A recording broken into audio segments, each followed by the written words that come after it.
ಎಲ್ಲರಿಗೂ ನಮಸ್ಕಾರ. ಅವಾಗಲೇ ನಮ್ಮ ಅಣ್ಣವ್ರು ಹೇಳ್ತಾ ಇದ್ರು 22 ಕ್ಯಾಂಡಿಡೇಟು ಆದಿನಾರಾಯಣ ಅಂತ.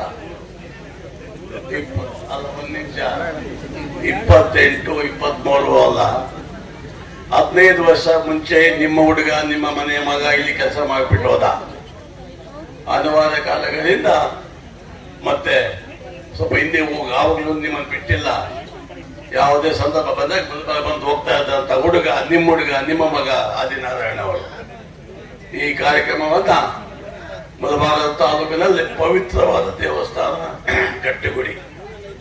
ಗಟ್ಟಿಗುಡಿಯಲ್ಲಿ ಅಲ್ಲಿ ವೆಂಕಟೇಶ್ವರ ಸ್ವಾಮಿಗೆ ಶ್ರೀದೇವಿ ಭೂದೇವಿ ಸಮೇತ ನಿಮ್ಮ ಆಶೀರ್ವಾದ ಪಡೆಯಕ್ಕೆ ಬಂದಿರುವಂತ ನಿಮ್ಮ ಮನೆಯ ಮಗ ಆದಿನಾರಾಯಣ ಅವರಿಗೆ ಮನಸ ವಾಚ, ಯಾಕಂದ್ರೆ ಇಲ್ಲಿ ಸೀರೆ ಇಂಪಾರ್ಟೆಂಟ್ ಅಲ್ಲ, ಅರಿಶಿಣ ಕುಂಕುಮ ಹೂವು ಕೊಟ್ಟು ನಿಮ್ಮ ಆಶೀರ್ವಾದ ಪಡೆಯಕ್ಕೆ ದಂಪತಿ ಸಮೇತ ಬಂದಿದ್ದಾರೆ ನಿಮ್ಮ ಹುಡುಗ ಆದಿನಾರಾಯಣ ಅವರು.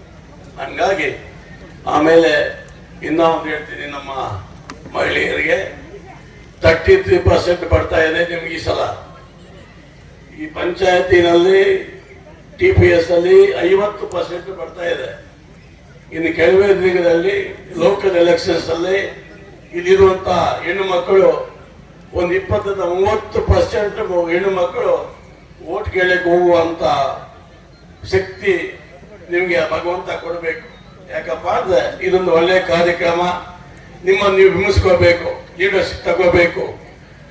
ನೀವು ಮುಂದಾಟ ಹೊಡಿಸ್ಕೊಂಡು ನಿಮ್ಮ ಊರಲ್ಲಿ ಬಂದಿರುವಂತ ನಿಮ್ಮ ಅಕ್ಕಂದಿರಿಗೋ ತಂಗಿಯರಿಗೋ ಚಿಕ್ಕಮ್ಮನಿಗೋ ಅತ್ತೆ ಚಿಕ್ಕಮ್ಮ ದೊಡ್ಡಮ್ಮ ಯಾರೇ ಆಗ್ಲಿ ಅವ್ರನ್ನೆಲ್ಲ ಕೂರಿಸ್ಕೊಂಡು ಒಬ್ಬೊಂದು ಬಿಟ್ಟಿದ್ದೇನೆ ಅರಿಶಿನ ಕುಂಕುಮ ಕೊಟ್ಟು. ಯಾಕಂದ್ರೆ ನೆಕ್ಸ್ಟ್ 2-3 ಮಂತ್ಸ್ ಎಲೆಕ್ಷನ್ಸ್ ನಮ್ಮ ಎಲೆಕ್ಷನ್ನೇ. ಇದನ್ನ ಒಳ್ಳೆ ಅವಕಾಶ ಉಪಯೋಗಿಸ್ಕೋಬೇಕು. ನಾನು ಹೇಳ್ತಾ ಇದ್ದೆ ಒಂದೇ ಒಂದು ಮಾತು, ಪವಿತ್ರವಾದ ಗಟ್ಟಿಗುಡಿಯಲ್ಲಿ ನಿಮ್ಮ ಹುಡುಗ ನಮ್ಮ ಹುಡುಗ ಆದಿನಾರಾಯಣ ನಂಬಿ ಯಾವುದೇ ಕಾರಣಕ್ಕೆ ಯಾವುದೇ ತರ ಎಲ್ಲೇ ಆಗಲಿ ನಿಮ್ಗೆ ತೊಂದರೆ ಕೊಡಲ್ಲ, ತೊಂದರೆ ಮಾಡುವ ಮನಸ್ಸು ನಮ್ಮ ಆದಿನಾರಾಯಣಗಿಲ್ಲ. ಹಂಗಾಗಿ ಮುಂಬರುವ 28 ಚುನಾವಣೆಯಲ್ಲಿ ನಿಮ್ಮ ಆಶೀರ್ವಾದ ಮಾಡಬೇಕು. ಮುಂಬರುವ 2-3 ಮನಸ್ಸಲ್ಲಿ ನಿಮ್ಮನ್ನು ನೀವು ತೋರಿಸ್ಕೊಂಡು ಎಲೆಕ್ಷನ್ ನಲ್ಲಿ ಗೆದ್ದು ಕಾಂಗ್ರೆಸ್ ಪಾರ್ಟಿಯನ್ನ ಗೆಲ್ಲಿಸಬೇಕು. ಯಾಕಪ್ಪ ಅಂದ್ರೆ ನಮ್ಮ ನೆಚ್ಚಿನ ನಾಯಕ ಕೊತ್ತೂರು ಮಂಜುನಾಥ್ ಅವರು ಪ್ರತಿಯೊಂದು ಹಳ್ಳಿಗೂ MLA ಆಗಕ್ಕೆ ಮುಂಚೆ MLA ಆದ್ಮೇಲೆ ಕೆಲಸ ಮಾಡ್ಕೊಂಡು ಬಂದಿರುವಂತಹ ವ್ಯಕ್ತಿ ನಮ್ಮ ಕೊತ್ತೂರು ಮಂಜುನಾಥ್ ಅವರು. ಆ ಕೊತ್ತೂರು ಮಂಜುನಾಥ್ ಅವರು ಇವಾಗ ತಮ್ಮನಾಗಿ ಭಾವಿಸಿಕೊಂಡಿರುವಂತಹ ಆದಿನಾರಾಯಣವರನ್ನ ನಿಮ್ಮ ಮುಂದೆ ಕಳಿಸಿದ್ದಾರೆ ಚುನಾವಣೆಗೆ. ಹಂಗಾಗಿ ಕೊತ್ತೂರು ಮಂಜುನಾಥ್ ಅವರ ಆಶೀರ್ವಾದ, ನಿಮ್ಮ ಆಶೀರ್ವಾದ ಆದಿನಾರಾಯಣಗಿರಬೇಕು ಅಂತ ಕೋರುತ್ತಾ ನನ್ನ ಮಾತು ನಿಲ್ಲಿಸ್ತಾ ಇದ್ದೀನಿ. ಜೈ ಕಾಂಗ್ರೆಸ್.